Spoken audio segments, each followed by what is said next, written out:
Assalamualaikum warahmatullahi wabarakatuh.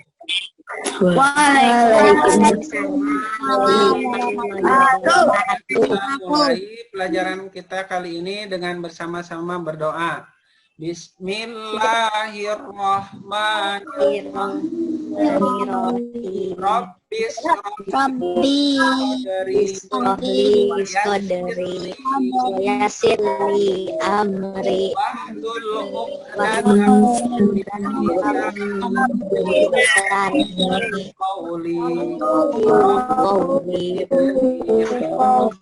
Zidni ilma Warzuqni fahma Rahmatika ya arhamar rahimin.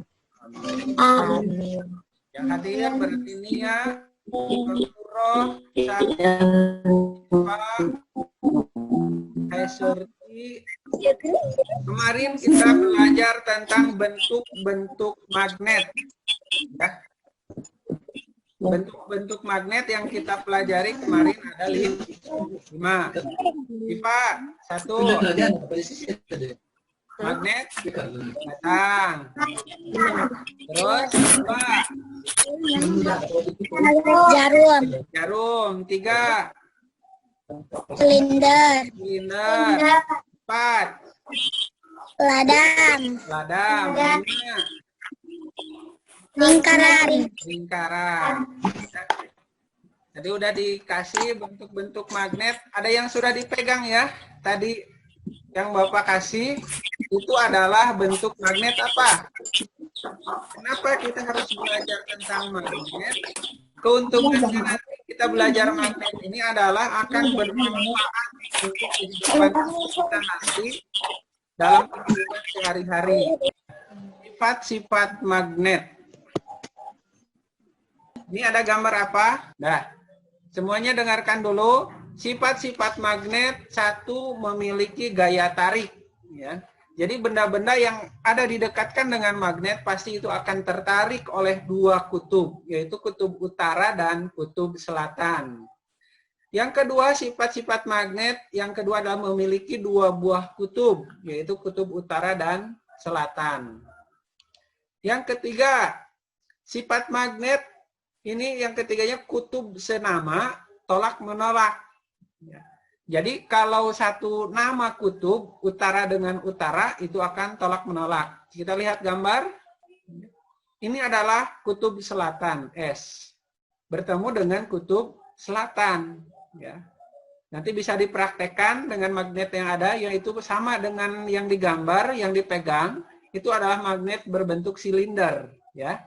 Apabila kutub yang putih atau yang biru, di situ kan biru ya, selatan dengan selatan itu didekatkan, pasti akan terjadi tolak menolak. Ya. Kemudian sifat magnet yang keempat, kutub tidak senama akan tarik menarik. Nah ini utara, ini selatan, didekatkan maka akan terjadi tarik menarik. Itu sifat magnet. Dan sifat magnet yang kelima yaitu adalah memiliki gaya yang dapat menembus benda-benda tertentu.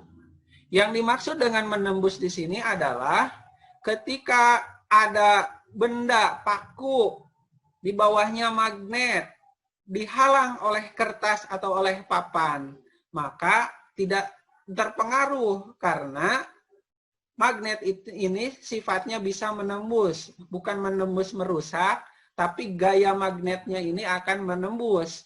Walaupun dihalang oleh kayu atau kertas, tetap paku yang ada di atas ini akan tertarik oleh magnet. Sifat magnet yang keenam adalah magnet dapat menarik benda-benda tertentu. Ya, ini adalah gambar paku. Nah, magnet udah ada di masing-masing. Silahkan itu kita akan melakukan percobaan dan silahkan identifikasi apakah suatu benda merupakan benda magnetik atau non-magnetik. Untuk produksi magnet ini membutuhkan sumber daya manusia ataupun ilmu ya yang sangat benar-benar pintar atau kompeten. Untuk mendapatkan SDM atau sumber daya yang kompeten, biasanya perusahaan membuka lowongan pekerjaan, ya. Dan dalam pekerjaan itu biasanya seorang pelamar diwajibkan membawa atau melampirkan daftar riwayat hidup. Ya. Nah, ini daftar riwayat hidup adalah atau lebih dikenal dengan CV, kurikulum vitae, adalah dokumen atau catatan yang menggambarkan diri seseorang. Jadi di dalam daftar riwayat hidup itu ada hal-hal yang penting terkait nama dan data seseorang. Contoh, ada di situ ada nama, ya, daftar riwayat hidup. Nah, di sini ada nama, ada jenis kelamin, tempat tanggal lahir, kewarganegaraannya apa, ya. Kalau sudah menikah, status perkawinannya sudah menikah atau belum, agamanya apa, umpamanya agamanya Islam, alamat lengkap, dan nomor telepon. Jadi di dalam daftar riwayat hidup itu ada data-data yang sangat penting terkait data punya seseorang, ya. Kemudian ada juga riwayat pendidikan formal. Pendidikan contohnya SD. Tahun berapa sekolah di SD? Contoh di SD Tanjung Sari 2, sekolahnya dari tahun 2000. Lulus tahun 2006. Bertulis 2000 sampai atau strip 2006. Nah, ada juga di dalam daftar riwayat hidup tentang pengalaman.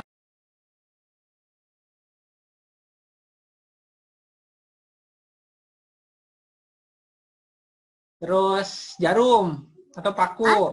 Jarum atau paku. Nah, dekatkan magnetnya. Tertarik nggak pakunya? Pakunya yang jangan terlalu besar. Tertarik? Tertarik. Tarik. Tulis berarti checklistnya. Iya.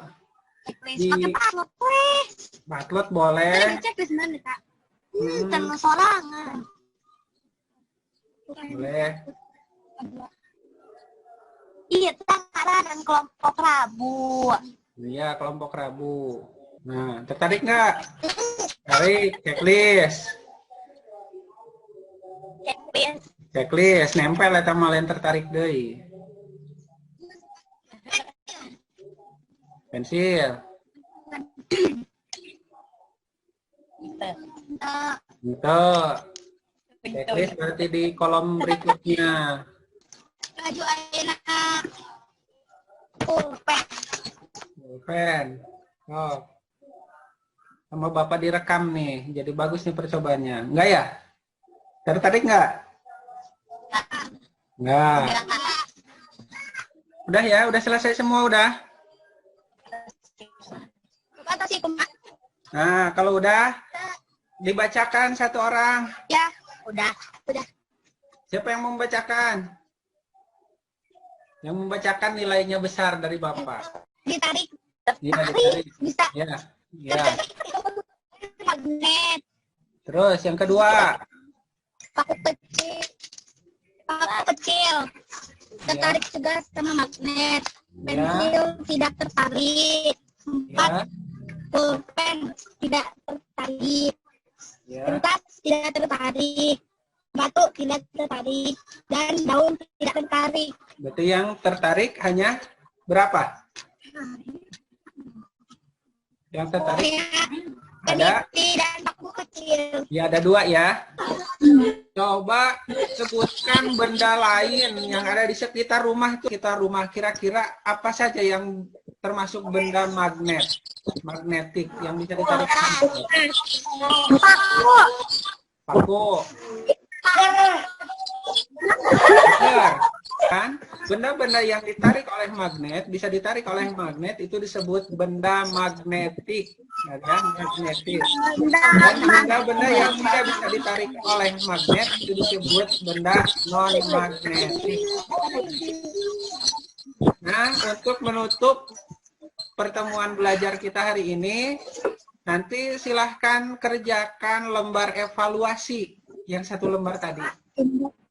Ada lembar evaluasinya ya. Nanti dikerjakan lembar evaluasinya oleh sendiri. Ya itu, lembar evaluasi. Anu tadi lain, Pak. Eta benar. Ya. Kalau udah selesai, difotokan dan kirim ke grup WhatsApp. Bismillahirrahmanirrahim. Allahumma inni astaudiuka ma 'allamtanihi fardudhu ilayya syahajati ilaihi wa la tansani ya rabbal alamin. Assalamualaikum warahmatullahi wabarakatuh. Waalaikumsalam warahmatullahi wabarakatuh. Selamat belajar.